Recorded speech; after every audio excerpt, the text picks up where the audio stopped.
And now, stand-up community subscribers and listeners from around the globe, it's time to Stand Up with Pete Dominic, where we ask the important questions that impact you, your family, and your community.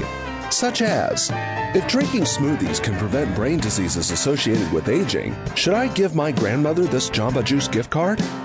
And with Vice President Harris testing positive for COVID-19, will the U.S. redouble efforts to control and contain the virus and also puberty? And now, the podcast host who always enjoys a stroll through the woods as long as he has his Crocs, canine companion, and mediocre beer, Pete Dominic! That is me, that is my truth, and I am not ashamed. Thank you, Pete Co., for another amazing introduction, and thank you for joining me here on Stand Up with Pete Dominic. Daily here, Monday through Friday, brought to you by over 800 paid subscribers. You should try, well, think about being one. Sign up. Go ahead. It's standupwithpete.com or patreon.com/Pete Dominic. I've got a great show for you today. The great Wajahat Ali joins me first, and then the prophet of gerrymandering journalism, David Daley, joins me to talk about his recent Boston Globe column and CNN.com opinion piece as well. Two excellent guests and a whole bunch of news coming your way. Let's now take a look at the last 24 hours in news. All right, I've got a clip show as usual, and then a whole bunch of headlines. There are 195 days until the midterm elections. Today is day 464 of the Biden administration. There's about 20 days, I think, until the Board of Education election in my town, the number I'm paying the close attention to. And boy, is the fight getting ugly, folks. Talk to you about it at the Hangout tonight. Be sure to come to the Hangout tonight. Really looking forward to seeing you after 2 weeks. So be there tonight at 8 Eastern. Always 40, 50, sometimes a lot more people. And we're going to have a whole bunch of surprise guests, I think, next week's Hangout to celebrate show 600 here. But right now, it's time to get to the news. The White House announced it's attempting to basically cobble together a narrower version of Biden's Build Back Better bill that could win Joe Manchin's support ahead of the November elections. President Biden also expressed openness to forgiving some student loan debt. Dr. Anthony Fauci said the U.S. is, quote, out of the full-blown explosive pandemic phase. New York's highest court rejected the state's new congressional map as unconstitutional. I talked with David Daley about that. And President Biden reversed a Trump-era policy that relaxed requirements for energy-efficient light bulbs. A few headlines to get us started. Let's go to the PBS NewsHour, where last night, Amna Nawaz was in for Judy Woodruff, and she was reporting on the United States and Russia's prisoner swap that took place today amid their most tense relations in decades over the war in Ukraine. It was former U.S. Marine Trevor Reed released in exchange for Russian pilot Konstantin Yaroshenko, and PBS's Amna Nawaz interviewed Ned Price about this and some of the other people who are still being held in Russia. I thought this is an interesting and important 2 minutes to share with you. For more on that prisoner swap and other Americans held in Russia, I'm joined by State Department spokesperson Ned Price. Ned Price, welcome back to the NewsHour. Thanks for joining us. I want to ask you first about the timing of that swap, because Trevor Reed had been held by the Russians for almost 3 years, right? Yaroshenko had been in prison here in the U.S. for many, many years. So why today? What made this trade possible? Well, ever since this administration came into office, Amna, we've had a commitment to secure the release of those Americans who are unjustly detained around the world. We've done that in cases in Venezuela, in Haiti, in Burma, and now, as of today, in Russia. Because of months of behind-the-scenes discussions, Trevor Reed is on a plane en route to see his family back in the United States, to be reunited with them after nearly 3 years of separation. This is something that we have worked on for quite some time. As you've heard, the president was presented with a difficult decision, but it's a decision he decided to make because Trevor has been held apart from his family for far too long. His health, his deteriorating health, was a source of great concern for us. And so as a result of what the president decided, Trevor Reed is now headed home. Let me ask you about some of those other Americans who are still in Russian custody then. They include Paul Whelan, who's been accused by Russia of spying. He's been held since 2018. Brittany Griner, of course, the WNBA star who was held since February. Also, people like Vladimir Karamurza, right, who's a Russian citizen but a green card holder here in the U.S. His wife and his kids are Americans. Did any of their names come up in these talks? Are any other potential trades or swaps in the works? We're always working to secure the release of Americans who are held unjustly around the world, and that includes in Russia. I should say that today we had a successful outcome in the case of Trevor Reed, but our work isn't finished. Far from it. We are continuing to do everything we can to see the successful and prompt release of Paul Whelan. It's something we've called for months and months now. We're doing everything we can to support Brittany Griner, to see to it that we have regular consular access to her. A senior embassy official was able to visit her in recent weeks. We're continuing to work with the Russian government on her case to see to it that we have regular, consistent access to her and that she is being treated fairly and being afforded due process. All right, there you go. Ned Price on the PBS NewsHour. The swap was not part of broader diplomatic talks and did not represent an American change in approach in Ukraine. U.S. officials said Russian American ties have been at their worst since the Cold War era, following Russia's February 24th invasion of Ukraine and subsequent Western sanctions imposed on Moscow. That's Reuters reporting there that I'm just reading for you.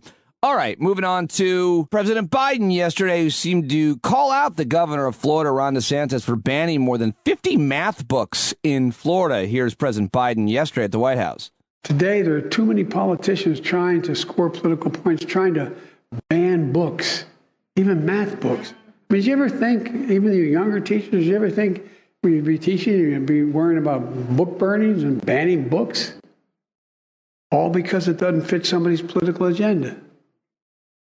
American teachers have dedicated their lives to teaching our children and lifting them up.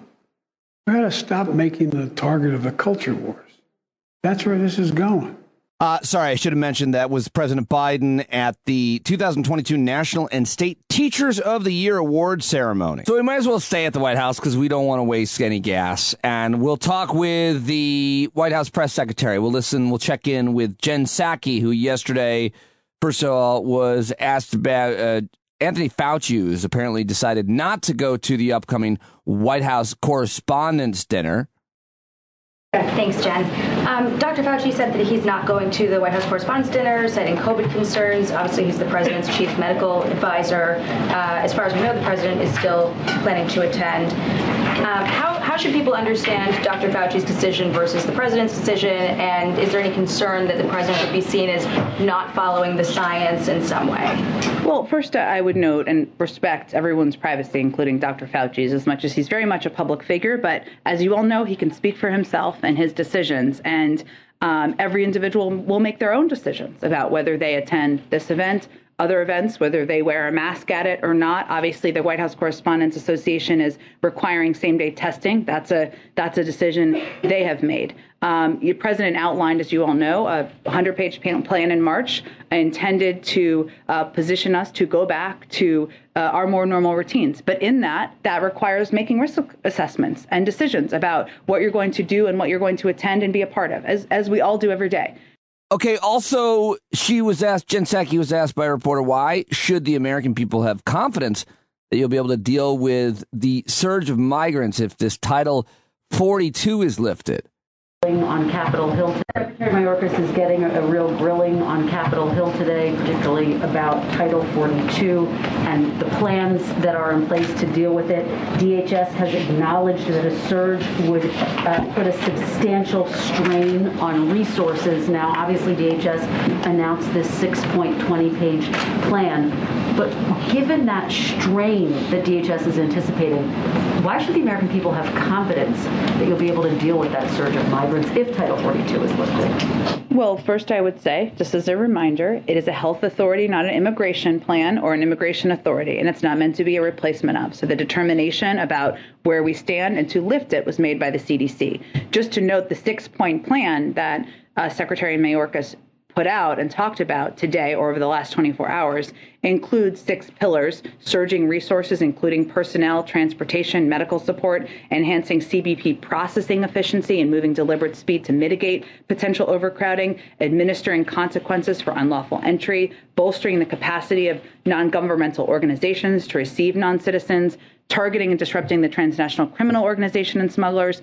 and deterring irregular migration. So what he talked about today is exactly what his preparedness plan that's been in the works and in the planning for months would do. And they have talked about the need potentially for more resources to make that happen. Well, I think Jen Psaki was prepared for that question. Let's stay in Washington for this next audio clip. This is Hakeem Jeffries. He's a congressman. He's the chair of the House Democrats. He's at the weekly House Democrats press briefing and pointing to the chaos with Republicans. And Democrats are getting along, getting things done, according to him. With respect to the House Democratic Caucus, things are puppies and rainbows, wine and roses right now. Are you seeing what's happening on the other side of the aisle? Like, we're actually focused on dealing with issues, solving problems on behalf of the American people. The chaos that exists, the dissension that exists, the tension that exists, the infighting that exists, the bickering that exists, the shots fired that exist in this Capitol are happening within the House Republican Conference, not us.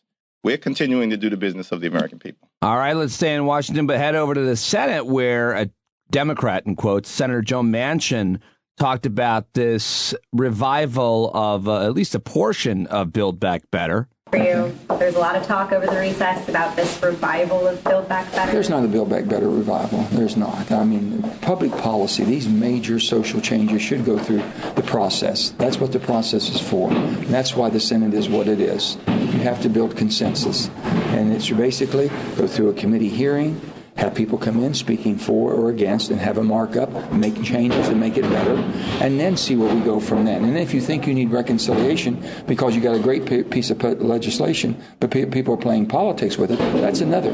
We never even had that yet. We haven't had hearings on any of these things. So you might support reconciliation, but you would want to see hearings. Reconciliation should be used for financial. And financial means we have to get our financial house in order. You have runaway inflation. That should be the first and foremost thing on our mind. It's hurting every day. Everybody in America is getting hit by this. It's just it's a tax, and there's no way to camouflage that. But we're not doing that at all. So we should be changing our tax code to make it fair and equitable, and everybody pay, no matter how rich you are. Everyone participates in this government. Absolutely maddening, yeah. Oh, Joe Manchin, he really gets you. We'll be talking more about him with David Daley. I think Waj and I talked about him as well. Let's stay in the Senate, where Senator Chuck Schumer said that one of his top priorities was to urge President Biden to cancel $50,000 in student debt for each borrower. On student debt. For over a year, one of my top priorities as majority leader has been urging President Biden to cancel $50,000 in student debt for each student loan borrower. Right now, as discussions continue within the administration about the future of student debt, I again call on the president to take action, which he can do on his own, and hit the financial reset button for millions and millions of Americans. President Biden's done the right thing by continuing the moratorium on student loan payments.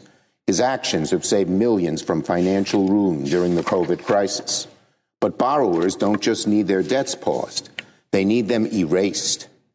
These extensions have been crucial, but borrowers can indefinitely plan out their financial futures 3 months at a time with the fear hanging over them that payments will resume down the line. With the flick of a pen, President Biden could provide millions upon millions of student loan borrowers a new lease on life. And he can do it without congressional action, because we know so many of our colleagues on the other side of the aisle are opposed to it.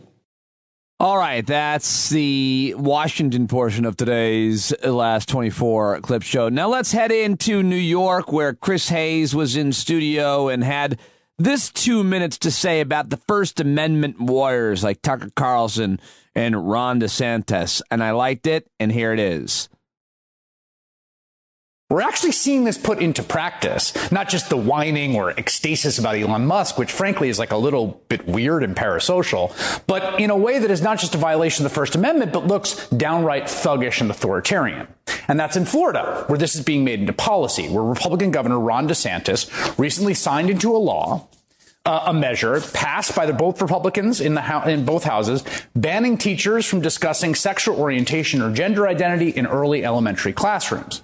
Now, opponents dubbed it the Don't Say Gay law. It has attracted a lot of criticism, including from Florida's largest private employer, Disney, which issued a statement vowing to support efforts for the law to be repealed by the legislature or struck down in the courts. Okay, so that's just Disney saying, we don't like this law, right? Free speech.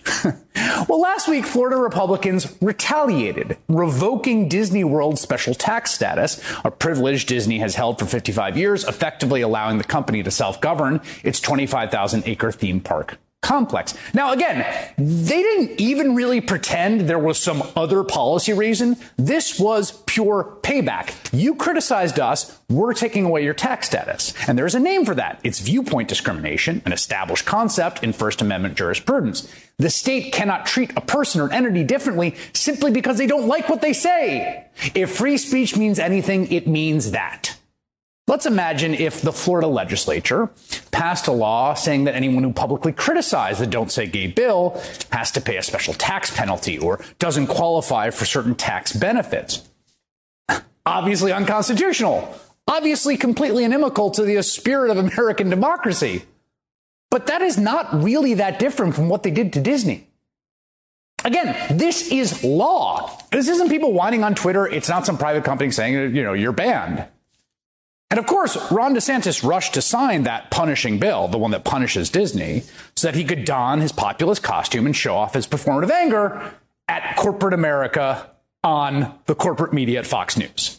Well, there you go. Chris Hayes last night on MSNBC's All In. I like that. Now let's head over to ABC for some laughs, shall we? Jimmy Kimmel over on Jimmy Kimmel Live had some fun with the Ohio Senate race, which is heating up with hypocrisy, huh? There's a kind of a funny scenario in progress in Ohio in the Republican race for Senate there.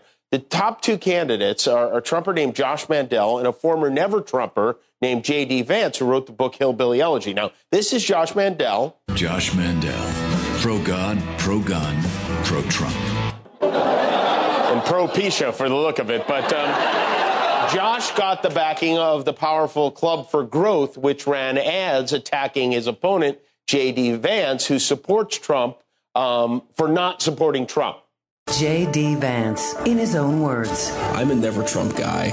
I never liked him. I can't stomach Trump. I think that he's noxious. On Twitter, Vance called Trump, quote, reprehensible, an idiot. Yeah, that's right? I mean, is that wrong? Oh, but then J.D. smelled which way the wind was blowing off the porta potty that is today's Republican Party, and he changed his tune. All of a sudden, he decided not only isn't Trump noxious and reprehensible, he's now the greatest president of his lifetime, and J.D.'s previous opinions, he says, were stupid. All of us say stupid things, and I happen to say stupid things very publicly. Which is really a great qualification for a future senator. Vote for me. I say stupid things very publicly. But guess what? It worked. Trump actually endorsed J.D., the guy who called him an idiot, which leaves the Club for Growth now in the hilarious position of being mad at Trump for endorsing a candidate who isn't sufficiently pro-Trump. It's an I hate Mexican standoff. And this is their new ad, and I'm not making this up. This pro-Trump super PAC attacks Trump, saying he got suckered by J.D. Vance the same way he got suckered when he endorsed Mitt Romney in 2012. I'm a never-Trump guy. Has Trump seen this? President Trump tweeting a surprise endorsement of Mitt Romney for his run. How'd that turn out? Why does that look like an ad for IBS medication, by the way? But anyway, so their position now is that Trump is too gullible or weak-minded or whatever to realize he's endorsing a candidate who thinks he's an idiot, which is confusing, but fortunately, J.D. Vance's new ad does a lot to clear it up. I'm J.D. Vance. My opponents who support Trump called him an idiot for endorsing me after I called Trump an idiot. But Donald Trump knows I then called myself an idiot for calling him an idiot. And only an idiot would call someone an idiot for calling someone who called themselves an idiot. Don't be an idiot, like I was/am for calling Donald Trump an idiot. Bing, bing, bong, bong, bing, bing. Support the idiot the other idiots are saying Trump's an idiot for supporting. Me. I'm J.D. Vance. You can't spell patriot without most of the letters in the word idiot. Except the D, that's me, JD, the idiot who approved this message. All right, there you go. Very funny. Jimmy Kimmel last night. And finally, on the clip show I've got for you, this is horrible. This is coming from that same state of Ohio, getting some more negative attention. You're going to hear, this is a hearing yesterday in Ohio. This is a Democrat named Richard Brown questioning a woman named Jean Schmidt, another Republican representative in Ohio. He's demanding that she defend her cruel bill, which is a near total abortion ban with no exception for rape. And I'm going to let this play, but just Richard Brown, who is the Democrat questioning her, he's got something wrong with his voice. Just giving you a heads up on that. I don't know. He's got an issue, but nonetheless, here it is. This lady, Jean Schmidt, by the way, seems like a real nice person. My understanding is this bill, if it becomes law, has no rape exception. So under this bill, if a 13-year-old girl, let's say, was raped by a serial rapist, broke into her house, or maybe more likely, raped by a family member, which occurs frequently, unfortunately, this bill would require this 13-year-old to carry this felon's fetus to term, regardless of any emotional or psychological damage or trauma that may be inflicted upon this 13-year-old girl to deliver this felon's fetus. Is that right? Through the chair. Rape is a difficult issue, and it emotionally scars the individual, all or in part, for the rest of their life, just as child abuse does. But if a baby is created, it is a human life. And whether that mother ends that pregnancy or not, the scars will not go away. Period.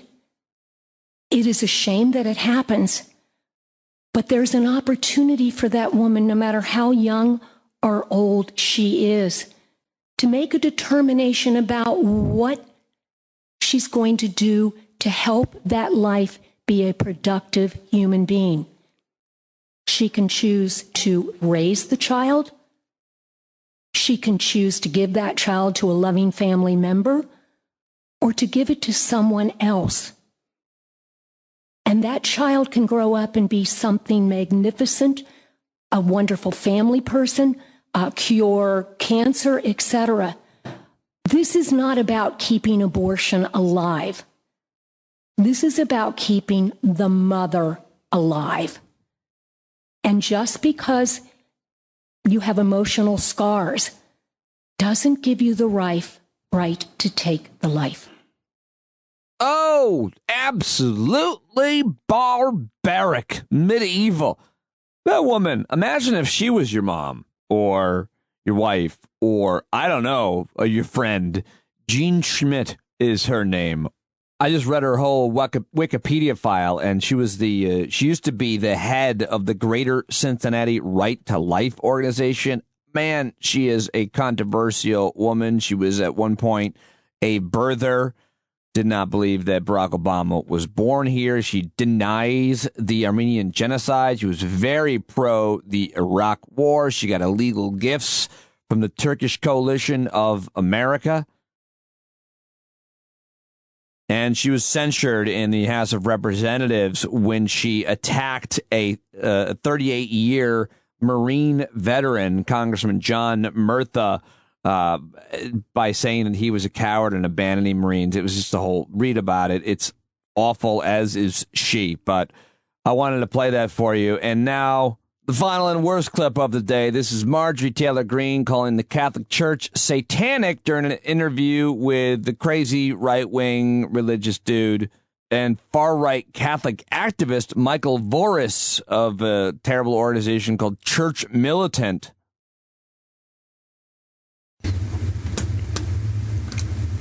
What it is that Satan's controlling the church. The church is not doing its job. And it's not adhering to the teachings of Christ. And it's not adhering to what the Word of God says we're supposed to do. and how we're supposed to live. And what they're doing by saying, oh, we have to love these people and take care of these migrants and love one another. This is loving one another. Yes, we are supposed to love one another, but their definition of what love one another means destroying our laws. It means completely perverting what our Constitution says. It means taking unreal advantage of the American taxpayer. And it means pushing a globalist policy on the American people and forcing America to become something that we are not supposed to be.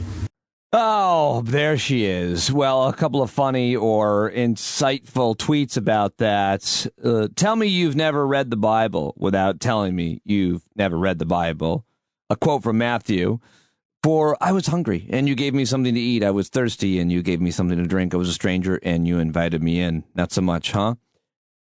And Steve Schmidt tweeted, this woman is nuts, and she just said Satan controls the Catholic Church. She will go to Ohio with Matt Gaetz to campaign for J.D. Vance, the Silicon fascist who thinks America needs to be saved from democracy. It goes without saying that Marjorie Taylor Greene is completely ignorant. Okay, well, that is the clip show. That's all the clips I've got for you. It's all the audio I've got for you, but I do have a lot more headlines coming up and what we call the news dump. Pete Coe with another brand new news dump jingle. This one is about feral cats that have overrun an Oakland Coliseum where authorities have decided to just let them have their run of the place. Take it away, Pete. Terrible baseball stadium, fans are in a slump. Just let the feral cats run the team for today's news dump. How does he do it? Well done, sir. All right, let me get to some of the big headlines for you. I mentioned the oldest person in the world died at 119, Japanese woman. Well, now the world's oldest person confirmed is a French nun who's 118 years old, who apparently loves chocolate and wine. Her name is Sister Andre. She is 118 years old, the third oldest European person ever recorded, also the world's oldest nun, according to a statement from Guinness. She survived 2 world wars, a COVID-19 infection, worked as a teacher and a governess, whatever that is. She spent 3 decades working with orphans and elderly people at a hospital in central France before becoming a Catholic nun. And she said apparently she indulges now and again in sweets, especially chocolate, which is her guilty pleasure, and also has a glass of wine every day. How about that? Oh, I'm seeing, unfortunately, she just passed away as before I finished reading it. No, I'm kidding. I'm a terrible person. I'm an awful, awful, terrible person, and I will never live as long as Sister Andre, just because I said that. All right, let's head down to Florida, where news is now breaking, the plot thickening with the Disney story, the Disney Ron DeSantis story. Disney's self-governing special district, the Reedy Creek Improvement District, says that Florida's move to dissolve their district next year is not legal unless the state pays off Reedy Creek's extensive debts. Reedy Creek, a special purpose district created by state law in May 1967 that gives the Walt Disney Company extensive government control over the land in and around its Central Florida theme parks, and they do a good job with it. I live there and work there. With that power, Reedy Creek currently has about $1 billion in outstanding bond debt, according to the credit ratings agency Fitch. So that's an interesting development. We'll see what happens with that. Yesterday, a veritable who's who of Washington leaders gathered to pay their last respects to Madeleine Albright, a child of conflict-ravaged Europe who arrived in the U.S. at age 11 and became America's first female Secretary of State.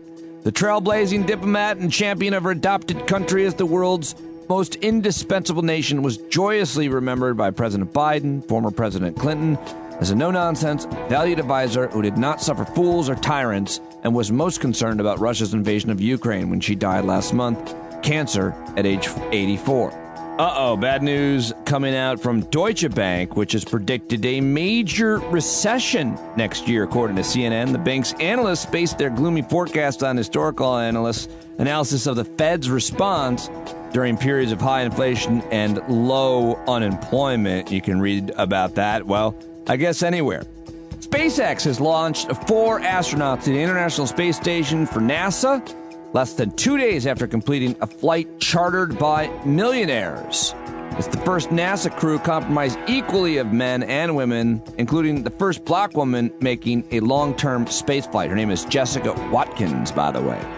And following an almost 2-year investigation, the Minnesota Department of Human Rights found that the city of Minneapolis and the Minneapolis Police Department engaged in a pattern of practice of race discrimination in violation of the Minnesota Human Rights Act. The Human Rights Agency said Wednesday it will work with the city to develop a consent decree, which is a court-enforceable agreement that identifies specific changes to be made and timelines for those changes to occur. Of course, the Minneapolis Police Department investigation was spurred by the death of George Floyd in May of 2020. I always like to tell you about the recalls, and guess what? Over 120,000 pounds of ground beef products are being recalled over possible E. coli contamination. The affected products come from Lakeside Refrigerated Services, located in New Jersey. They were produced between February 1st through April 8th, distributed locations nationwide. Great! They're nationwide. The U.S. Department of Agriculture's Food Safety and Inspection Service announced this yesterday. So check the product codes and labels in your fridge and freezer. All right, that's all I've got for you on today's News Dump. Now it's time to get to my guests. David Daley is the former editor of Salon.com, and he's written 2 amazing books and constantly publishing really important articles, which I talked with him about. But first, I'm joined by Wajahat Ali, who is a really good friend of mine and the author of Go Back to Where You Came From and other helpful recommendations on how to become American. Of course, he's now a columnist over at the Daily Beast, formerly at CNN, formerly at New York Times. He's a playwright. He is a well-known and in high-demand speaker. He is the co-host of the podcast Democracy-ish with Danielle Moodie, and he is a really good friend of mine. I think you're going to enjoy today's conversation with Waj. Here we go with at Wajahat Ali. Warbalot. So hot. Some call me Warbalot, others call me whatchamacallit, and yet I get hired as Aziz Ansari. My name is Wajahat Ali. Dun, dun, dun, dun. Which is not as fun as Warbalot. Warbalot. Isn't Warbalot the best one? It's by far my favorite. By far. Basically, when I think of you and in my mind I say your name, I then giggle and say Warbalot as well. And I feel like if I was a character in the world of Warcraft, like if I was an troll avatar, I'd be Warbalot, but like the king of the trolls. Yeah, it sounds like a troll name. To be fair, in case anybody doesn't know, this is only because you wrote about it in your amazing book, Go Back to Where You Came From. You told us about Warbalot. You introduced Warbalot, us. What you want, Wajah the Hutt, which is also a top 3. Oh, that one. Wajalot. I would never. I know you were husky as a child, so I would never call you Wajah the Hutt. I would never do that. Oh, I didn't even make those 2 connections. I should have. I just thought it was so funny. Wajah the ho. Islam. All right. I have a million things. I'm recording. Are you ready? Yes, sir. We always roll into it. Okay. Well, first and foremost, I just wanted to ask you if you were concerned about Marjorie Taylor Greene's comments that the Catholic Church has been taken over by Satan, that if you think that that's going to create a great divide on the right or within the Catholic Church. Speaking on behalf of all Catholics as their unofficial ambassador who went to an all-boys Jesuit Catholic high school, I will say that it's a great way to win over some independent Catholic voters and some white Catholic voters who might, who vote conservative. Most of them do, not to the extent of white evangelical Christians, but they're also on the fence. Like these guys are getting kind of nutty. And most of the Supreme Court justices, believe it or not, are Catholic. So what better way to win over Catholic hearts and minds than say that the Pope is Satan, which, by the way, ladies and gentlemen, is an old trope used to demonize and literally kill Irish Catholics in America before they were seen as white. I didn't think that we would see, even on the far right, that they would go so far back to the demonizing of the Catholics. What is it? First, it's always been there, though. It's always been there on the right? Yeah, it's always been there on the right. This is one of those things where like when they say Judeo-Christian, you keep hearing the words, this is a Judeo-Christian nation. That's a very 20th century phenomenon that did not include either Jews or Catholics until like maybe 60, 70 years ago. I mean, like, let's take it back to like JFK. This guy had to do a loyalty test and tell Americans that he would not be loyal to the Pope. He'd be loyal to America first, right? So this, like, I think we forget because this change towards the mainstreaming of Catholicism in America is so new that we forget that it wasn't like that far back that this country hated Catholics. And right there within like this white evangelical Christian or type of Protestant a right-wing milieu here, which has taken over the entire right-wing movement, there's like a deep mistrust towards Catholics. But they're like, they're our allies, they're fellow whites, and we can join them in the culture war against the Muslims, the gays, the feminists, the blacks, the darkies. I grew up Catholic in the 80s and 90s in a small town in upstate New York and never, ever knew that Catholics had been marginalized or demonized. Never heard about it. I mean, if I heard about it, I wasn't paying attention, but I certainly never felt anything. Like, I never felt anything as a Catholic. If anything, I felt bad for the kids who weren't Catholic, because to be Catholic was like kind of the in group. A lot of the pretty girls and the jock boy, like it was a small town, America, and we were Catholic. So it's weird that I didn't know about that. But speaking of loyalty, you mentioned that, and you also tweeted that fascists have no loyalty. Hopefully a lesson for other GOP members. And this is about Tucker Carlson last night. He shivved Kevin McCarthy and Elise Stefanik. However, and I said last night, the next 48 hours will be interesting. Apparently, Kevin McCarthy was able to convince Republicans in a meeting to still continue. They gave him a standing ovation. Is that right? Yeah, they gave him a standing ovation. I didn't read much reporting. I just read a tweet. Yeah, and so this is the thing, is that what you have to realize is, first of all, I always enjoy MAGA on MAGA crime. It's the only type of crime that I enjoy. Sure. Because, I always try to see, like, what's wrong with their culture? What type of music are they listening to? Yeah, you're like, maybe they need to pull their bootstraps up higher. Maybe their pants are sagging. What explains the pathology between the MAGA on MAGA crime? And the pathology that explains MAGA on MAGA crime, there's two stories. First and foremost, it's the Kevin McCarthy story, where the recording over the weekend, we found out that like so many of these craven, cynical politicians, they were horrified by the January 6th insurrection, and he was calling on Trump to resign, or they were secretly happy that they were going to get rid of Trump. But Frankenstein, the monster, has taken over the party. And now, because Trump is the party, they realize, well, let's just see how far Trumpism goes. If it means the end of democracy, so be it. So that was number one. Number two was Madison Cawthorn. Madison Cawthorn is being shivved, shanked, thrown under the bus by all Republicans, if you've noticed right now, because last month he made the mistake of talking about Fight Club, and it's not Fight Club, it's the Coke orgies.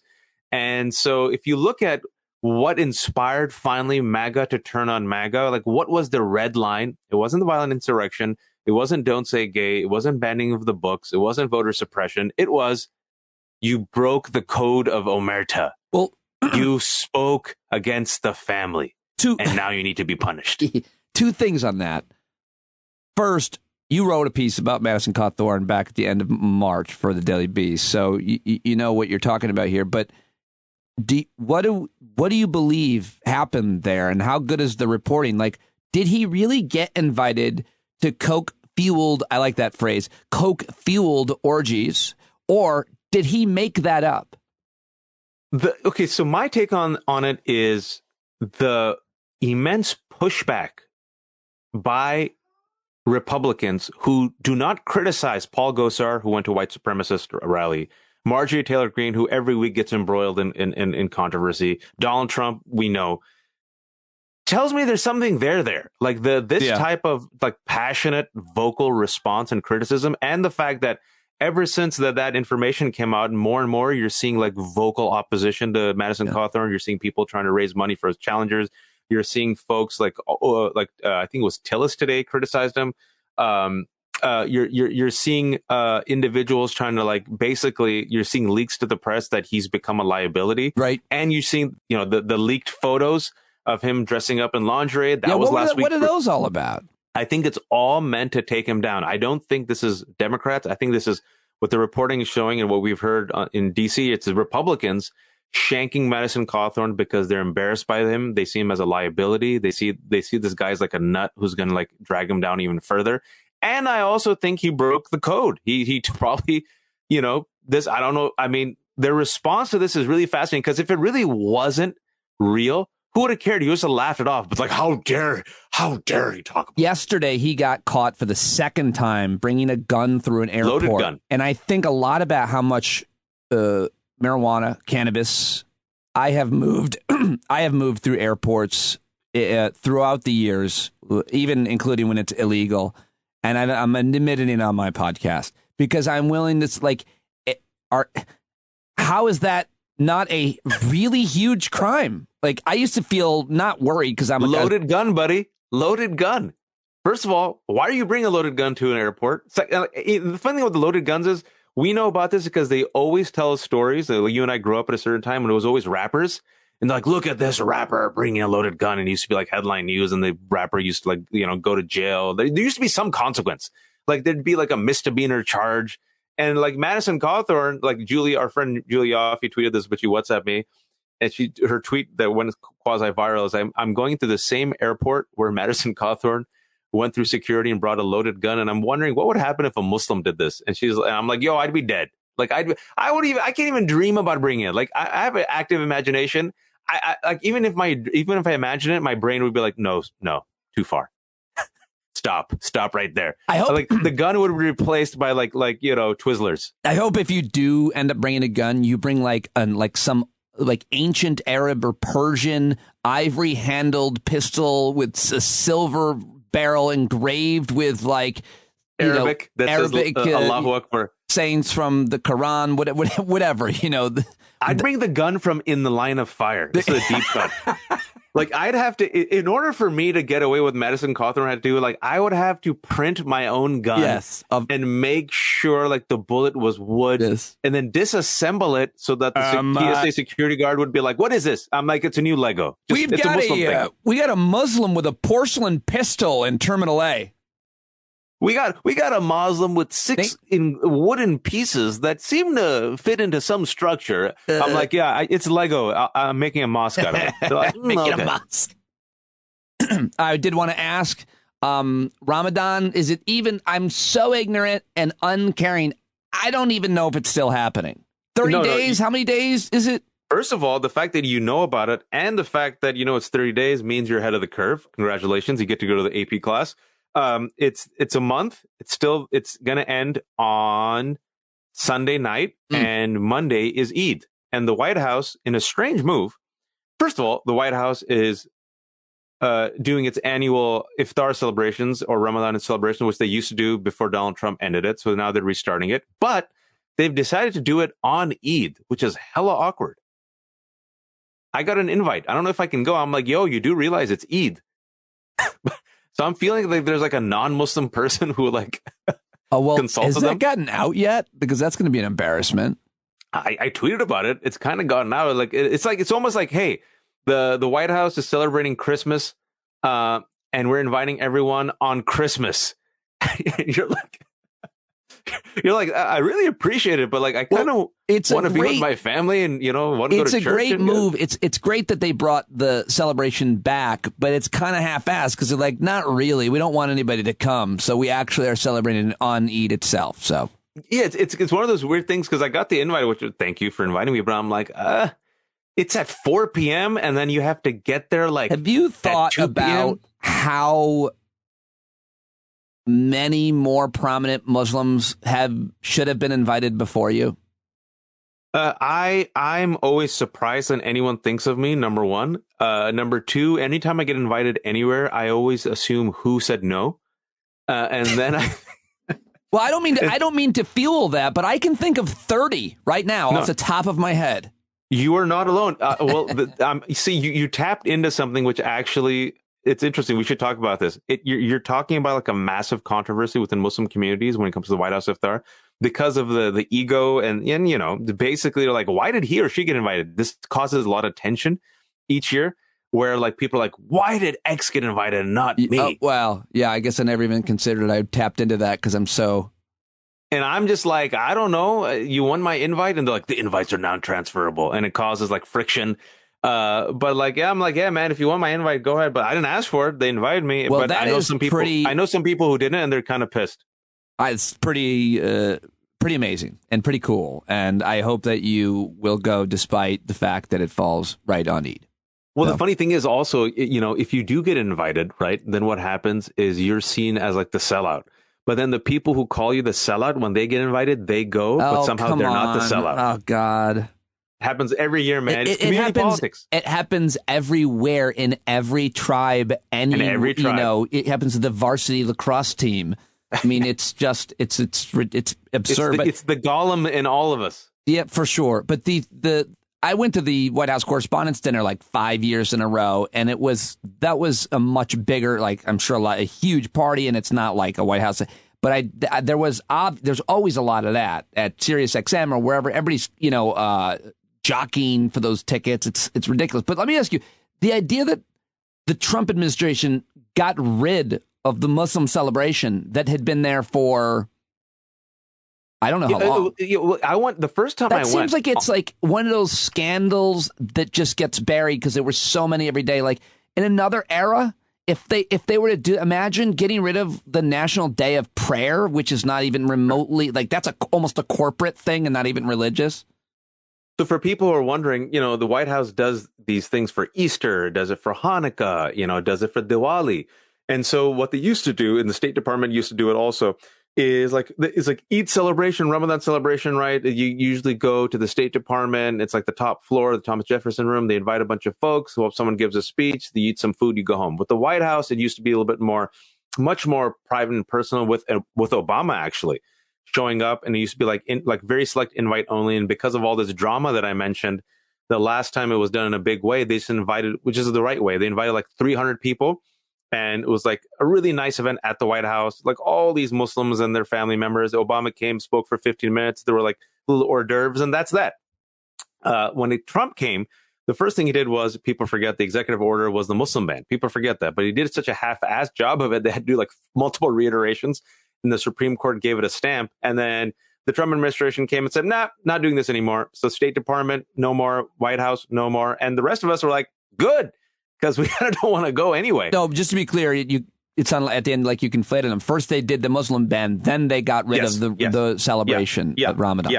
Yeah. And then for most Muslims, like, well, you hate us anyway, and it would be hella awkward if you invited us, because who would have gone? I'm sure some people would have, right? But and now the fact that Biden has come back and done this, I did this little tweet that said, listen, we could criticize Biden administration, and we shouldn't. We criticize Democrats, but there is a difference here. There's no both sides, because one group literally tried to ban us and kill this beautiful event, and the other group at least says, you know what, come to the party.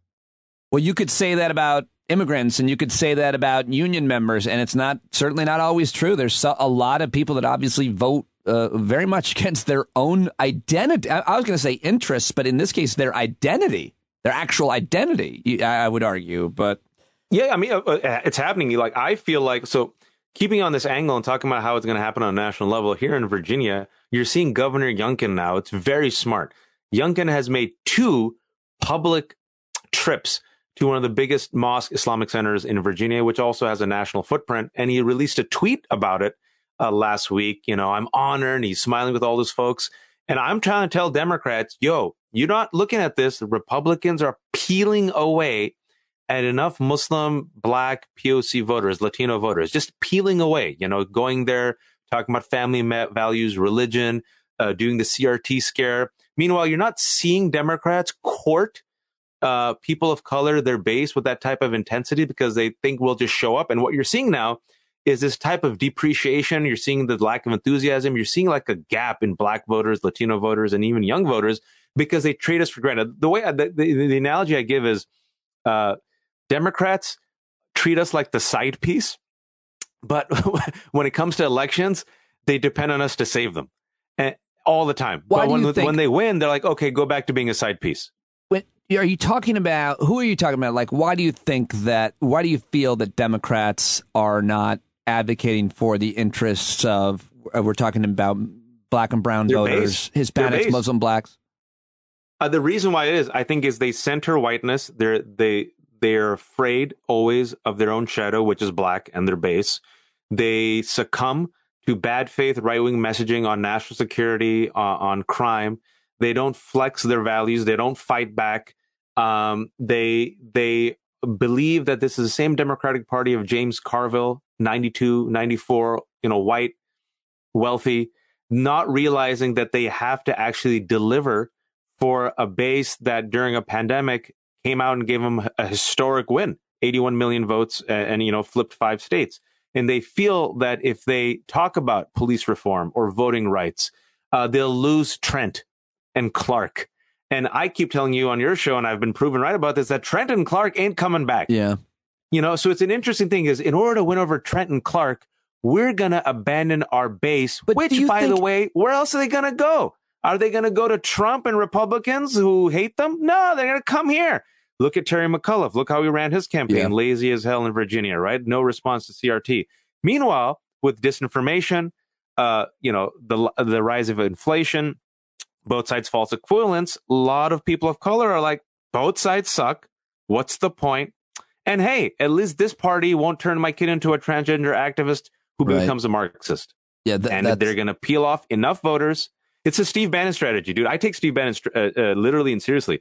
Because like a good Bond villain, he tells you his exact plan. Yeah. He says, a couple of years ago, he said, win over a majority of whites, peel off enough people of color, structural inequities, we rule for 40 years. Yeah, I'm nauseous. So, just you saying his name and then laying that out like that. Yeah, you just kind of vomited in your mouth. Yeah, well, there's a lot of... You know what? Steve Bannon would probably come on your podcast. I don't know if you ever invited him. He would. He rarely says no to any interview request. I know him well. I did not know that. You know this. You must have forgotten. Oh, yeah, the Sirius. I shared a studio with him. Oh, yeah, you every told day. Me. Many times. Every day I saw him. I walked in and it was my shift at the mill. And did you see him taking a scalpel to all the growing lesions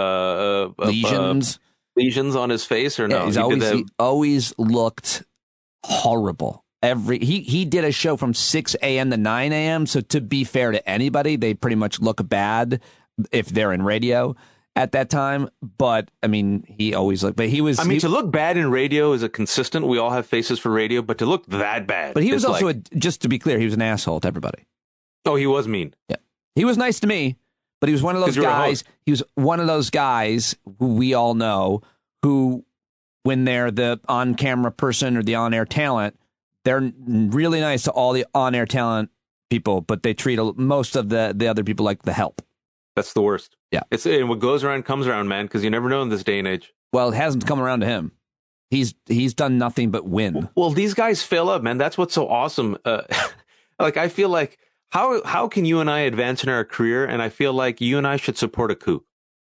Like if you and me kind of supported the violent coup and decided we're going to be Trump acolytes, you and I immediately, and I say this without it's dark humor, you and I would get very lucrative deals on CNN or MSNBC overnight. Oh, if we said we legitimately went into MAGA world and became MAGA. Yeah. If we're like, you know what, I'm for the violent insurrection and I hate you and I'm going to kill you and I think you're the enemy. They're like, really? Oh, wonderful. Well, we'll give you 6 figures. And you're like, no, it's okay. You could just give me 80,000. No, we'll give you 150,000. 90's fine. No, if 200,000. If it were you, I would get a lucrative deal. If it were you at this point in your career and who you are, they'd be like, listen, Waj, we have an island for your family. You can have it. As long as you will. We have 4 Hurain, each of a different skin tone. Do you like a redhead or brunette? We'll give you the kind of thing that just really doesn't happen almost ever with progressives turning real, hardcore progressives turning into, if anything, they've, they've entered into the Glenn Greenwald, and I'll throw Matt Taibbi in there, sadly, and Jimmy Dore. Sadly. World. Who was the last one? Yeah, man, that guy. Exactly. It's so interesting. Jimmy Dore, I gave Jimmy Dore his first radio spot. I opened for Jimmy at a bunch of gigs. We were really good friends. I had him sub for me, and, Jimmy was always a really outspoken Jimmy. And look, we only God knows what's going on in a person's head and their intentions. With some of these characters that you mentioned, are they true believers or is this a lucrative paycheck? I don't know. They got me. They're good enough to have me confused. Jimmy is. I'm confused. he seems broken to me, but like they're denying the war crimes. Like spiritually broken, like culturally, mentally broken, Jimmy was emotionally always broken. Jimmy was always pretty upset and pretty broken, I think, and angry, about a lot of things. And that's what made him funny. No doubt about it. That's the truth of a lot of comedians. They're broken, and that's why they're funny. They're amazing at digging into and mining their insecurities and their harm. I mean, you know this but you're not broken. You've been honest about your shortcomings and your challenges and your adversities and your maladies, and you've been transparent about it. You're self-deprecating, but you're not what I'm talking about. What do you think changed? Why do you think you went on a different path? Because I was never broken. Is that why? Because I don't see. You could have easily become one of these really angry white comedians who talks down to people and blames the woke mob. My anger, I am angry. I have a lot of anger issues, as you know. I have emotional issues, but my emotional issues and anger usually are surrounded by like bullies.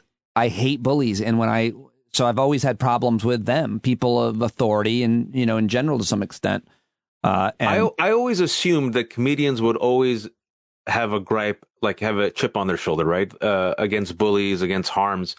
It's just interesting for me to see like you went in one direction where you decided to use your platform to kind of level the playing field and empathize with folks. But a lot of comedians, especially a lot of white comedians, as we're seeing right now, they're using their skill set to punch down, and that rage is fueling kind of a darkness in their comedy. That became, to explain it very quickly, that has everything to do with this idea of cancel culture and their speech being impugned and their jokes not being able to say whatever they want on stage. That wasn't the case when I was coming up. You could say anything. When you think about Eddie Murphy talking about AIDS and anything. I mean, delirious, raw, prior. I mean, obviously all this stuff. So that has changed recently. But let me turn back to one more issue that I want to ask you about before I got to let you go. I mean, I could talk with you about comedy all the time and all day, but the point, to answer your question, regardless of my politics and what my views on life were, just to be clear, I was never broken. I was never. No, so my thing is not just about comedy. I think it's leading to something that people aren't really understanding. Because even if you look at like Italy, right, that's a comedian who rose to power as one of the leaders of the far right movement, like Salvini, right? You look at Trump, he's an entertainer. If you're looking at a lot of the folks, Dorr, if you're looking at Crowder, right? Like if you look at a lot of these folks, they're tapping into comedy, using comedy, trying to use comedy. Sure. Rogan, but they're tapping into this rage and anger and fragile masculinity and whiteness that I think we're not. It's you could have easily gone that route, probably made a lot of money, man. Probably got a lot of followers. I could have to be clear, could have never gone that route. There was never I mean, to be fair, my brother taught me Chomsky when I was a teenager. That was it. Cool brother. Yeah, I mean, but my brother was bullied. That's why, by the way, that's what made me. My brother was bullied because he was a complete nonconformist in high school, and the jocks beat the shit out of him in front of me. Like I saw it happen, and I was a jock 2 years behind him. You're and so I don't. Did you have his back or no? Always. Yes, I literally pulled people off of him. But the point is, he taught me, and he taught himself an ideology, and he became a leftist. And my brother was in the West Bank on a Red Crescent ambulance shortly after 9/11, captured by the Israeli Defense Forces for 3 days. Like my brother has seen the shit. My brother was Antifa long before Antifa. He was a medic at protests. I could never have gone in a direction of Mr. Capitalist. That's why I still don't, sell all kinds of merch. And, everybody that's a subscriber on my Patreon, everybody gets the same access and privileges. It's not a $5 fucking thing and $25. I could never have gone that way. So you're giving me the opportunity to talk about me, which I don't get. I want to. Great. No, I was the one asking. So your recent last piece at the Daily Beast is titled "The GOP Will Never Give Up on the Big Lie." My other guest on today's show, David Daley, who is a former editor-in-chief of the Salon, really smart guy. Daley. The prophet of gerrymandering, redistricting, reporting, and books. He uses a phrase, "big lie Republicans." So if you're one like David Perdue or some of these other people running, so why will the big lie never die? And what do you think of that terminology? Yeah, he's absolutely right. Look, David Perdue, I'm glad you mentioned him. For those who don't know, this guy is a multimillionaire who has more years behind him than ahead of him. There's no reason for him to do this, but he's running for a governor of Georgia. He was the guy who was a senator, if you remember. And in the first debate between him and Kemp, the first 30 minutes of the debate came down to the big lie. Like, that's literally how we started the debate, that the election was stolen and President Trump is the real president. The majority of Republicans believe the big lie.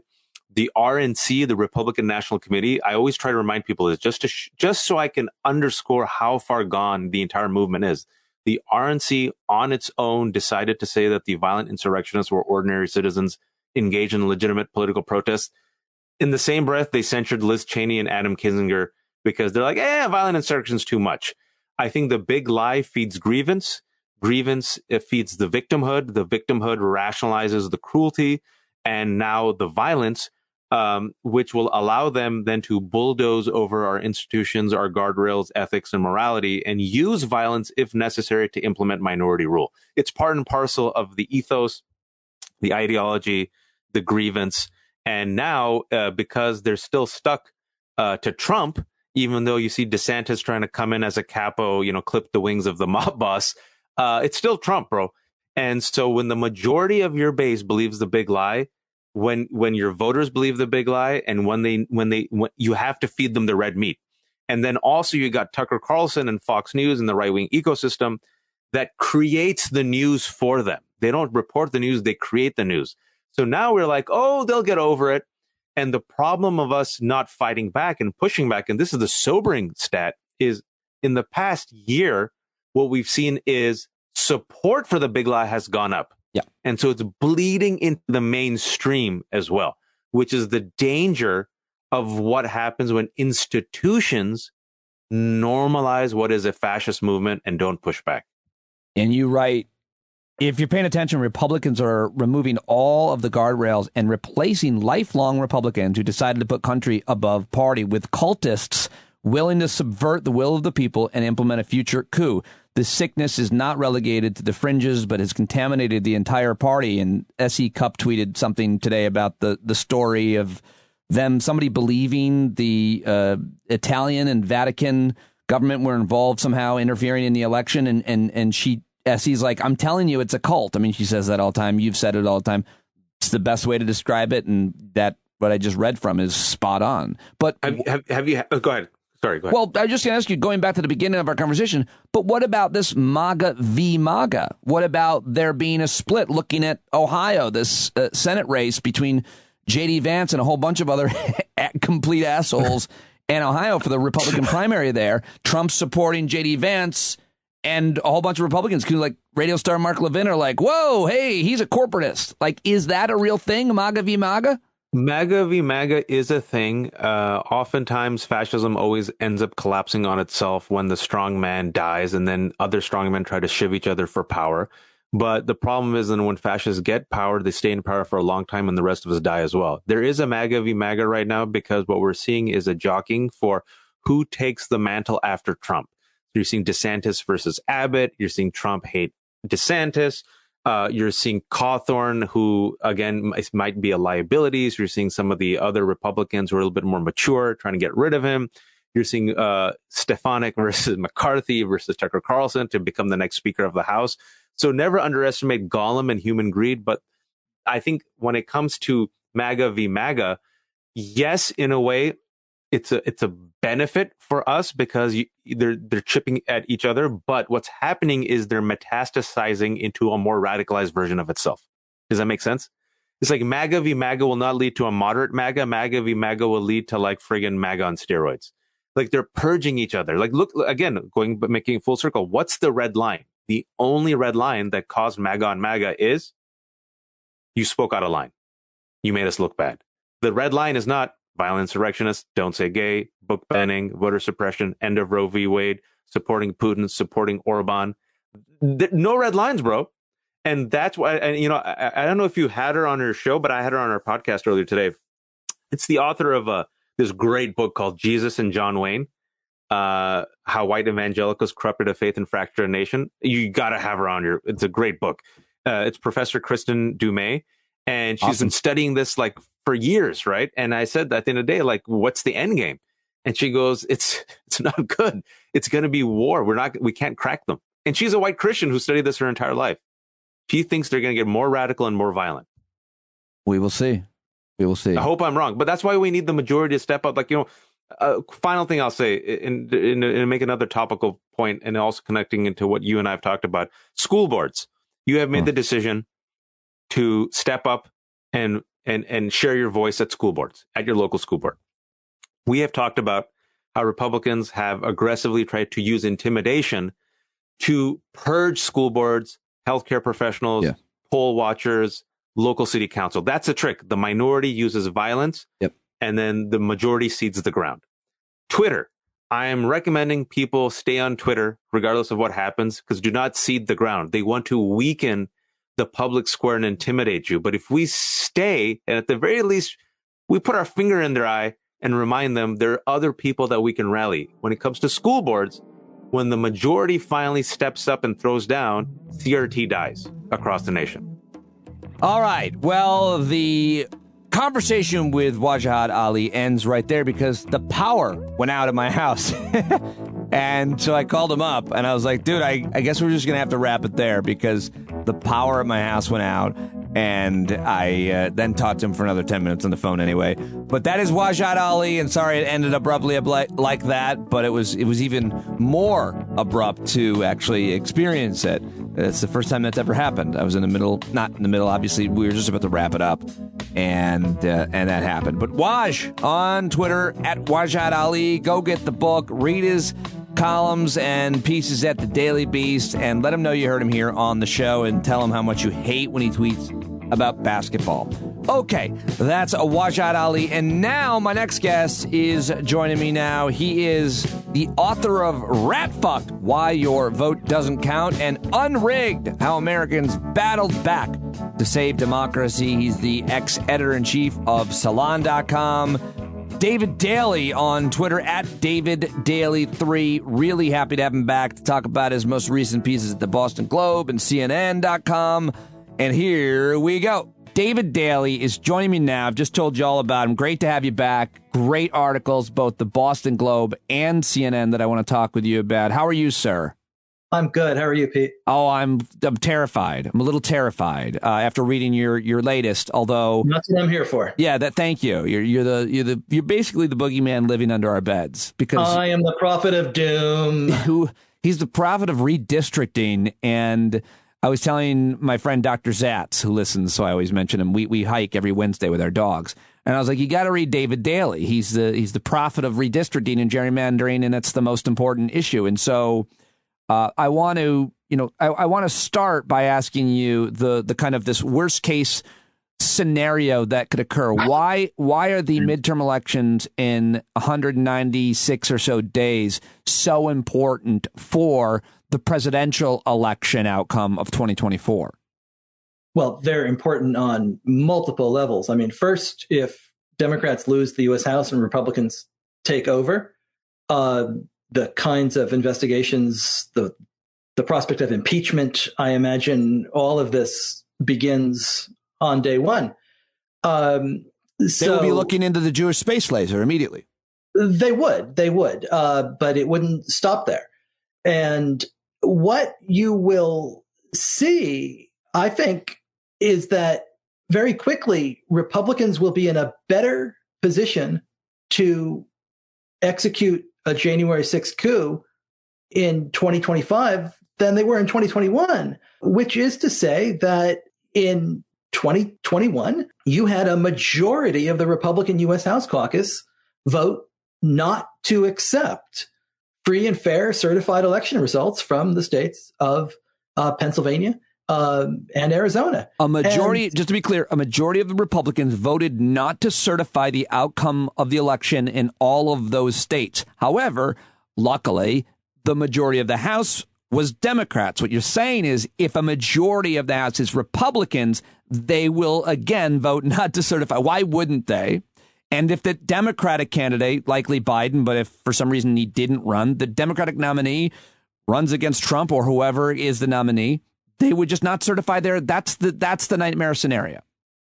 The nightmare scenario is exactly that, right? And that it begins in state legislatures, right? So the 2022 state legislative races in Georgia, in Texas, in Arizona, in Pennsylvania, in Wisconsin are deeply consequential, because I think it is really, really easy to imagine that what was hurried and a little bit rushed and disorganized in the days after the November 2020 elections, they've had an additional 4 years to plan. That was a dress rehearsal. It was a dry run for what you might see in 2024. Right. And after the 2022 elections, Republicans nationwide could be in a better position to pull it off, not just in Congress, but in state legislatures and also in key Secretary of State positions.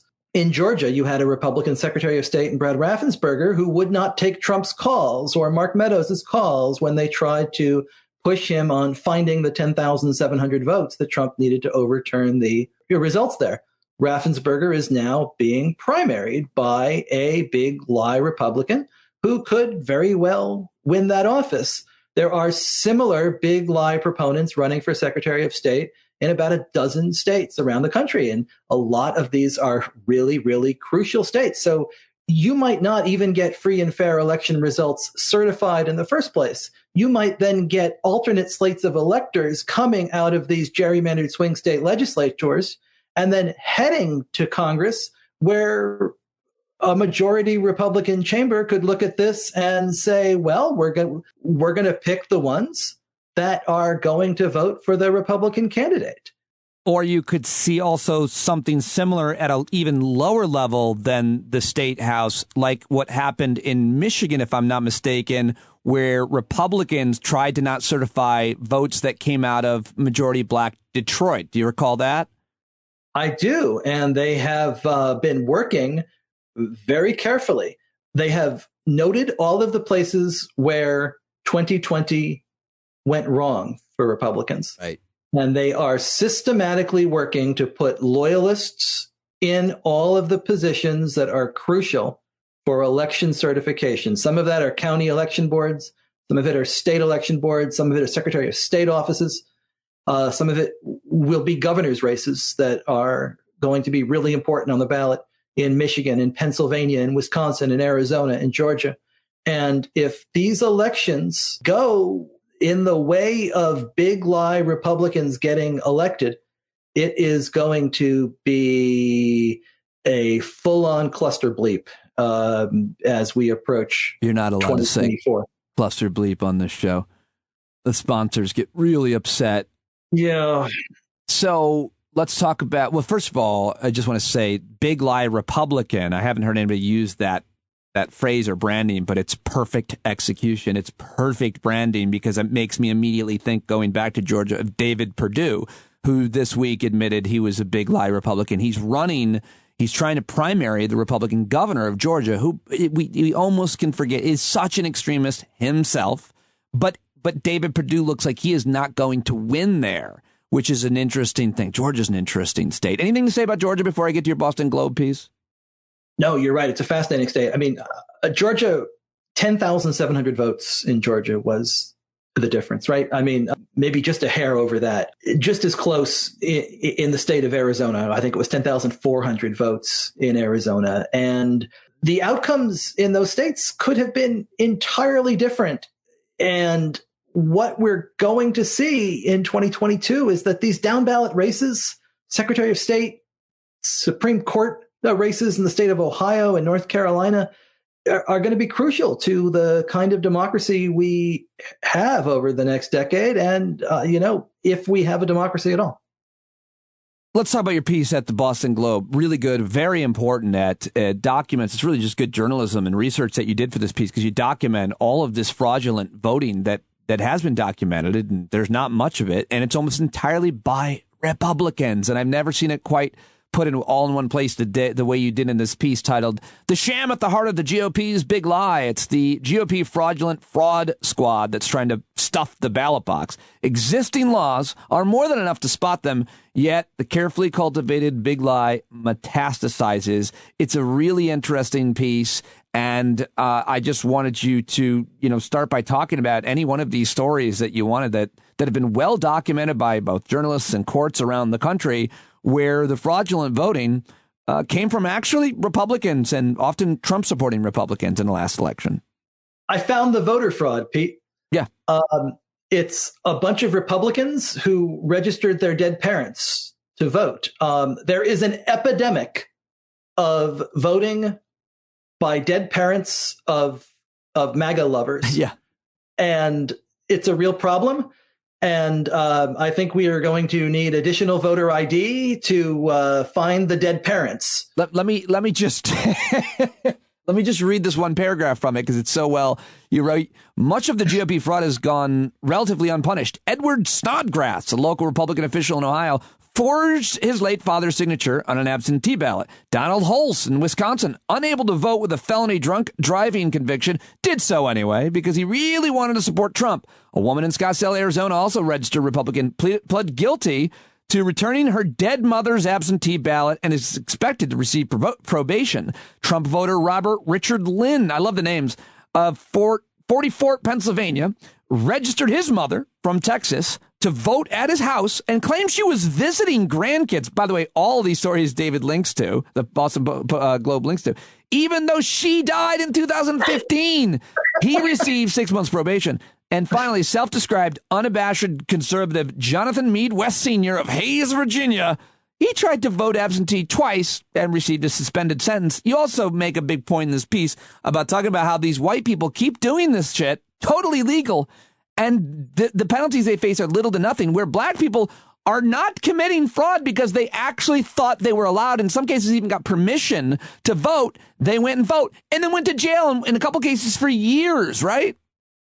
Oh, there's so much here that is so rich to be unpacked. Yeah. And you're right. I mean, first, there is no voter fraud.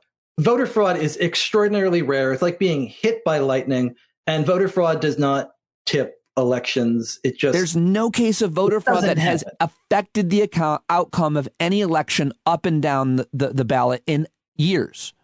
But when you look at the actual cases of voter fraud from the 2020 election, and I went to the Heritage Foundation, the Conservative Heritage Foundation database, and went through every single example that I could find, and then did a little additional research into other cases that I had read about in Pennsylvania and Wisconsin that were not in this database.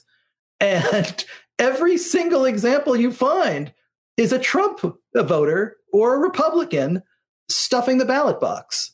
I did not find a single case of a Joe Biden voter registering his grandmother to vote. So the fraud is all on this other side of the side that is yelling the loudest about voter fraud. One of my favorite examples of this comes from the state of Nevada, in which you had a Republican executive of a big pro-Trump company, and he couldn't understand how his late wife got a ballot. And he made a big deal out of it. He went to the press. He said, gosh, I have no idea what happened here, but it makes me think that everything I'm hearing about voter fraud is true. I mean, how could my sweet, dearly departed wife be getting a ballot? This must be happening all over America.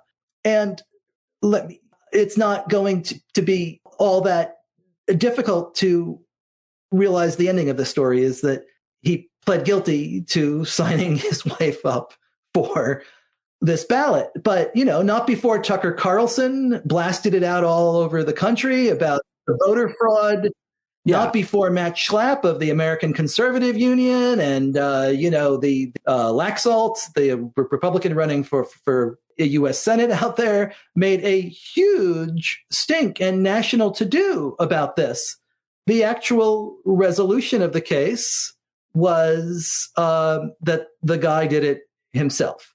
There was no voter fraud. And then he got a slap on the wrist for it. Rosemarie Hartle is her name. She died in 2017. You write, when the ballot was discovered, her husband, Donald, the chief financial officer of a company that hosted a fall 2020 Trump rally, he feigned disbelief. This is pretty sickening to me. And he lent some credence to what you've been hearing. He said it lends some credence to what you've been hearing in the media about these possibilities. And you just explained it. Makes me wonder how pervasive this is. Well, guess what? He just pled guilty for casting the ballot in his dead wife's name. It's such a weird performative thing to do. Like, I can't believe this is happening. You did it. You're the one. Of course you can. You actually committed the crime. I mean, you don't have to be Detective Benson to figure this one out. The reason why this crime you could be Angela Lansbury on Murder that she wrote and figure out. I can hear the music. Who did the fraud. The reason why this crime is not pervasive is because it's a stupid crime to commit, because it's a crime that doesn't pay. It's not like stealing alcohol from the corner store. You get some alcohol. In this case, you steal the vote, and your guy doesn't win because your one vote or two votes, your dead wife voted. It's like, that's why people don't do it. It's the penalties are severe if you're caught, or maybe, as your article writes, maybe not. It's easy to get caught. It's not easy to affect an outcome. And the existing laws are more than enough to catch the idiots who still go ahead and try it. You are probably aware of the Villages down in Florida, which is a MAGA retirement center of America. You had multiple arrests in the Villages of these red hat wearing retiree idiots who thought, well, I retired from the swing state of Michigan or Wisconsin or Pennsylvania. Now I live in Florida. I'm going to vote in both states. And let me tell you what, they all got caught and they were all arrested. So it's a bad idea. The existing laws catch you. You're not going to change any outcomes.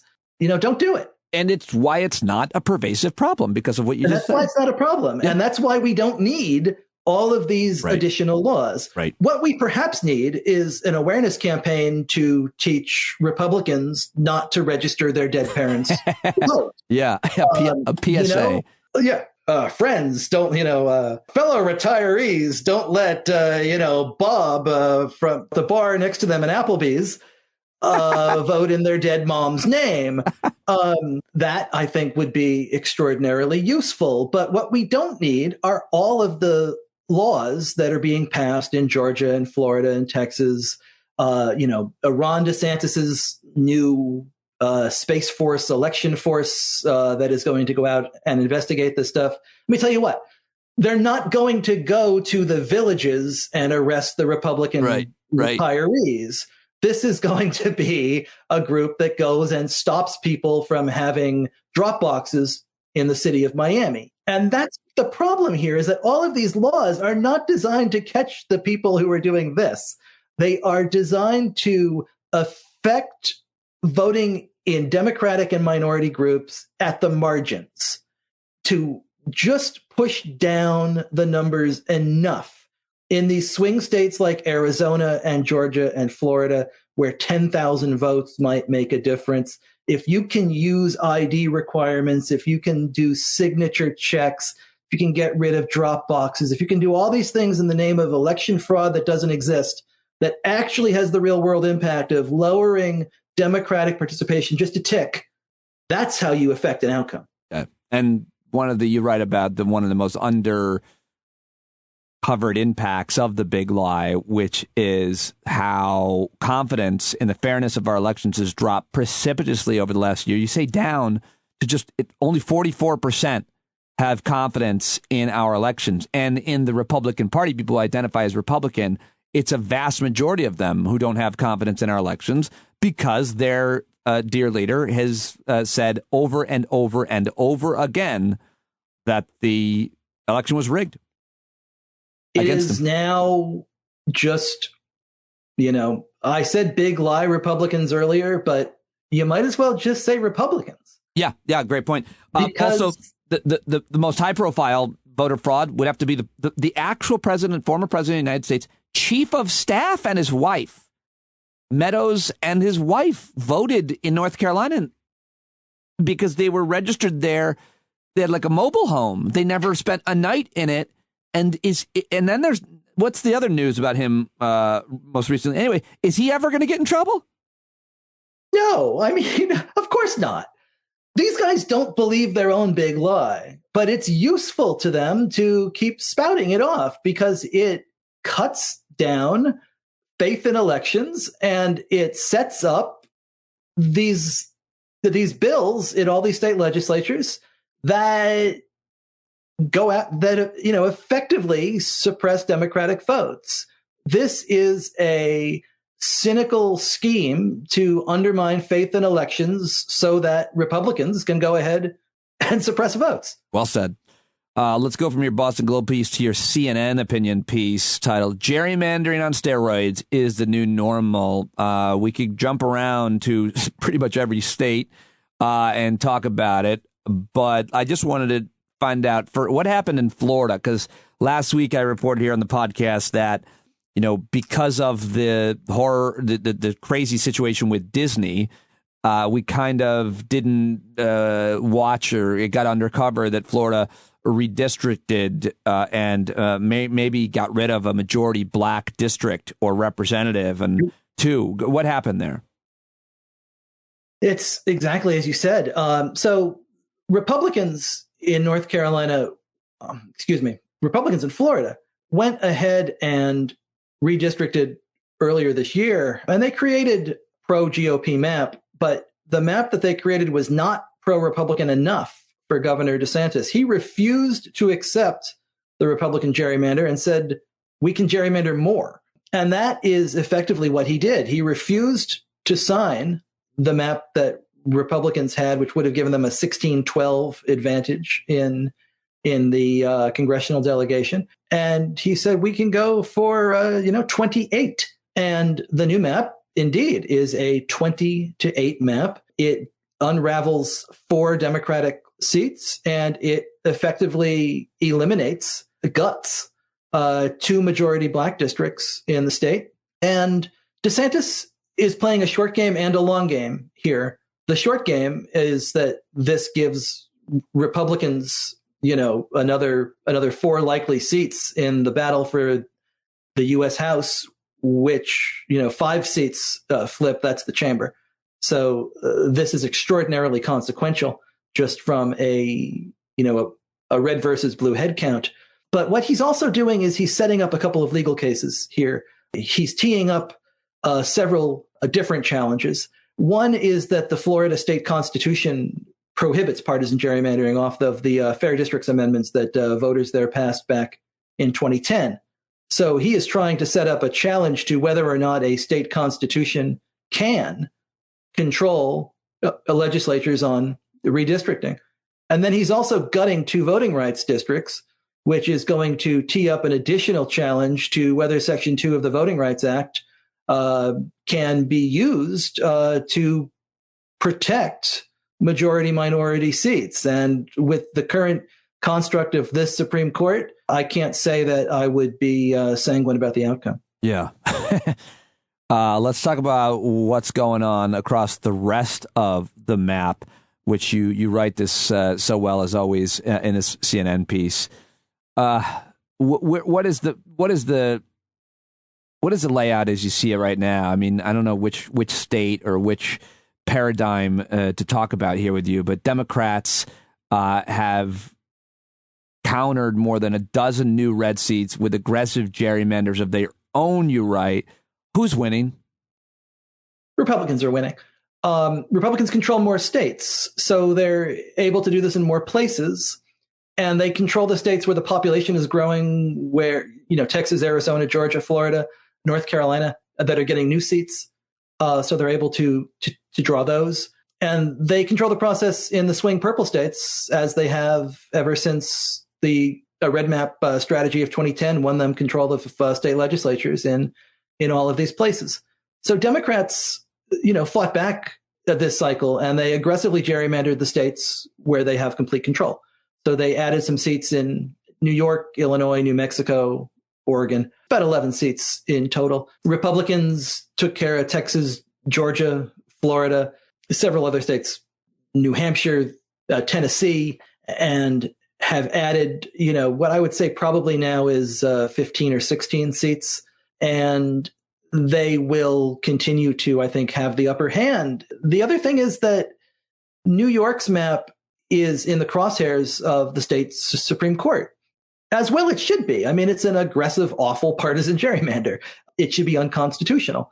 But if blue states undo blue gerrymanders and the red Supreme Courts in Texas, Georgia, and Florida do nothing about those, where are we left? It's, it becomes, heads Republicans win, tails Democrats lose. Yeah, if Democrats do the right thing, they will lose. And if they do the wrong thing, they will lose in courts. Right. So you begin to see that Democrats had the opportunity with complete control of Washington to create a national standard on this. And the senator from West Virginia and the eccentric from Arizona refused to change the filibuster rules in order to pass a reform that could be necessary to protect democracy itself. They will rue that for a generation. I always feel like it's unfair to blame Democrats because it's all but 2 Democrats voted for this, and all of the Republicans voted against it. And talking about voting rights, really, right? I mean, so I thought Manchin was for it, though. Manchin supposedly is for it, but he won't change the rules in order to get it. Right. Right. So he's for reestablishing, restoring, at least trying to, the Voting Rights Act, but he won't actually do what it takes to do so. Along a simple majority of the senators. He won't get rid of the like to pretend that this is still an age of bipartisanship on voting rights. And it has not been for, 15, 16 years, at least. I don't know what world he's living in. That being said, I guess you could blame Democrats for, Biden and Manchin himself for trying to get anybody to believe that they would somehow get enough Republicans, convince enough Republicans to vote for it. And it's important just to remember that all of the Republicans in the United States Senate voted to uphold the Voting Rights Act as recent as 2006, I believe, right? That's right. I mean, it was 98-0 in the Senate 98-0 in 2006. And in the House, it was like 390-24. So these questions were not even particularly controversial as recently as 2006. But no, you're right. I mean, it was 2 Democrats who got in the way of this, and the rest of the party was ready to go. I think if you're going to criticize Biden for anything, it has to be just not making it enough of an issue, not talking about it enough. When he did talk about it, I thought he was eloquent and persuasive. He gave that terrific speech in Philadelphia right after the 4th on the importance of voting rights. And what he said, I think, is exactly right. He said that we are facing the greatest crisis of democracy in this country that we've had since the end of the Civil War. And the only thing that I think you can quibble with there is if that's how serious you feel about this, maybe it needed to be talked about more often to sort of wake more people up to it. But this is what we face. And it's really minority rule baked into the system every step of the way. It's a gerrymandered, it's gerrymandering state legislatures so that the side with fewer votes holds power for a decade. It's having those folks then draw U.S. House districts that are locked in for a decade and elect Republicans like Mark Meadows, who would not have been in power otherwise. It's the filibuster in the Senate that gives an effective veto power to small rural white states, even though by 2035, 70% of the population is going to live in 15 states. It's going to be almost impossible to move anything through there. It's a U.S. Supreme Court that has had 5 of 6 members of the conservative majority appointed by presidents that lost the popular vote and then confirmed to the court by that malapportioned U.S. Senate. This is no way to run a democracy. Yeah. Well, you mentioned at the end of your piece, the CNN piece, that, I mean, this is the problem with not having a national standard. Right. All this gerrymandering and redistricting that we're seeing, because it's every state for themselves. And if there were a national standard, I mean, was it before the Voting Rights Act was gutted in 2013, Shelby County? Were states able to do what they are now doing in terms of the redistricting? Yes.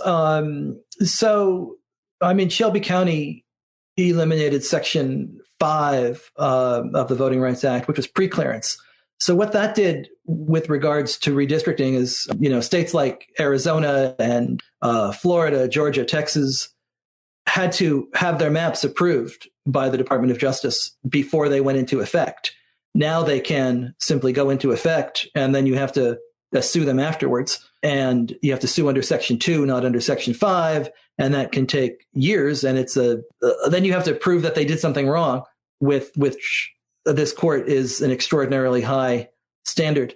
So what I think we need, though, are laws that make it equally difficult to gerrymander New York as Texas. Right. Because until you have that, the incentive is there for everybody to gerrymander the hell out of every state. And a maximally gerrymandered map isn't good for anybody. It's not good for competitive districts. It's not good for Democrats who live in Tennessee or Kansas. It's not good for Republicans who live in New York City or, Massachusetts. It's bad for minority representation. It is bad all around. Before I let you go, you want to make your prediction that you made right before I hit record on the record? The new Speaker of the House? Oh, gosh. I think it is really easy to see a scenario in which the Speaker of the House on January 7th is Donald Trump. You look at the trouble that Kevin McCarthy is in right now. Could Kevin McCarthy win a vote within his own caucus to be Speaker?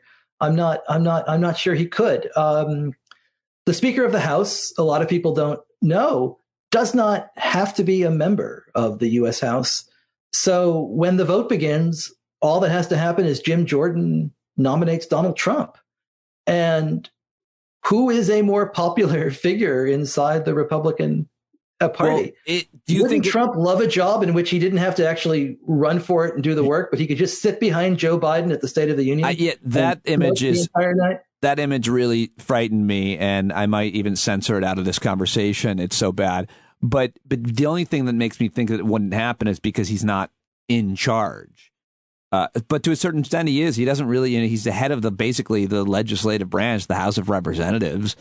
But I think a more realistic scenario at this point, if Republicans take over and get rid of McCarthy, is that they would nominate Vladimir Putin to be Speaker of the House. And you think I'm the prophet of doom? My God. I wish I could do a Putin impression, but and then what? He invades like little Ukraine and in the East Village. Yes, yeah, he invades so long, Veselka. The Russian diaspora in America, where he starts. Oh man, that is horrifying. Well, listen, man, it's great talking to you. It's great reporting. Both these pieces aggregate a ton of information. You're always really good at that in these articles and, of course, in your books as well, which I hope people will buy if they have not already. Everybody listening should buy David's books, which are all linked, everything in today's show notes. And Unrigged and Ratf, both amazing, really important books. And you tie it all together in all your work, and I really appreciate it, sir. I really appreciate coming on. Thank you for all you do, Pete. All right, there he goes at Dave Daley 3, at Dave Daley 3. Go thank him for joining us. Really thoughtful guy, and always love reading and talking to him. And go get those books. They're so great. Ratfucked and Unrigged. Get them both.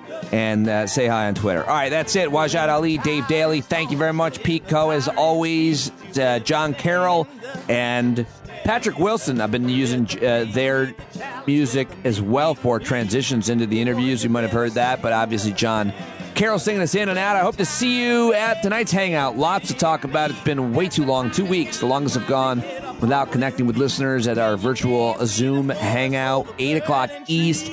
If you are not a subscriber, sign up now. StandUpWithPete.com. StandUpWithPete.com and be the change you want to see. I love you. Hope to see you tonight. Bye-bye.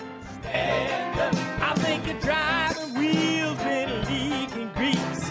Boy, you better stand up. Stand up. Well, there's a whole lot more of us who know what's right. They'll keep right on ignoring us if we keep sitting tight. You got to open up the window to let in some light. You got to stand up. That's right. You got to rise up. You got to stand up. You got to stare the devil straight in the eye. Let him know it's his turn to go. See it clear when all you hear is a lie. So get up off of your butt, get down off of your fence. Even if it ain't a very friendly audience, well, they'll begin to listen when you start making sense. And you stand up, stand up. No need to point your rifle to defend your town. Just stand up, stand up. You know they can't deny what you're laying down. Boy, you better stand up. Stand up. Show your face of every color, yellow, black, red, and brown. She's the place where every lost child will finally be found. There's only one thing to do before we stand our ground, and that's stand up. Stand up. Well, the founding fathers saw a land for all. They had to stand up. They had to stand up. They had a keen imagination for a crystal ball, drawing all the plans of stand up. But all they had to go on was the time they were in, with other causes for laws, and since they weren't even sin, they knew that change was gonna come before the change could begin. They had to stand up. All right, they had to stand up. We got to stand up. We got to look the devil square in the eye. We gotta let him know it's his time to go, and make it clear when all we hear is a lie. Why you lying awake wondering where the money all went? It'll be the cost of freedom that'll go unspent. You can see him flee the scene of that experiment if you stand up.